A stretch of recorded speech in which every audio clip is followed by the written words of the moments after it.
রাশিয়াকে উস্কানি দিলে ইউরোপকে পাল্টা জবাব দেওয়ার হুঁশিয়ারি দিয়েছেন প্রেসিডেন্ট ভ্লাদিমির পুতিন। পারমাণবিক অস্ত্র ইস্যুতে কড়া বার্তা দেন তিনি।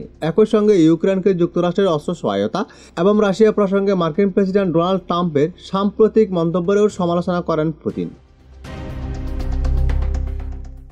এছাড়া সতর্ক করে তিনি বলেন, মস্কোর জ্বালানি সরবরাহ বন্ধ হলে বিশ্ববাজারে তেলের দাম $100 ছাড়িয়ে যেতে পারে। রাশিয়ার দক্ষিণাঞ্চলীয় সাগর পাড়ের শহর সূচিতে পররাষ্ট্রনীতি বিষয়ক এক ফোরামে এমন করা বার্তা দেন তিনি। সব ন্যাটো দেশই এখন রাশিয়ার বিরুদ্ধে যুদ্ধ লিপ্ত হতে প্রস্তুতি নিচ্ছে বলে অভিযোগ করে প্রেসিডেন্ট পুতিন বলেন, আমরা ইউরোপের ক্রমবর্ধমান সমীকরণের উপর নিবিড়ভাবে নজর রাখছি।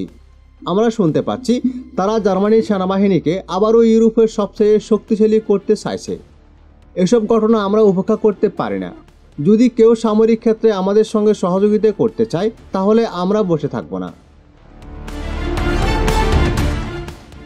গত মাসে রাশিয়াকে পেপার টাইগার বলে আখ্যা দেওয়ায় এদিন মার্কিন প্রেসিডেন্ট ট্রাম্পের দিকে পাল্টা প্রশ্ন ছুড়লেন পুতিন। পাশাপাশি যুক্তরাষ্ট্র যদি ইউক্রেনকে টমাহক ক্ষেপণাস্ত্র সরবরাহ করে ভয়াবহ মাত্রায় নতুন এক উত্তেজনার অশুভ সূচনা হবে বলেও সতর্ক করেছেন তিনি।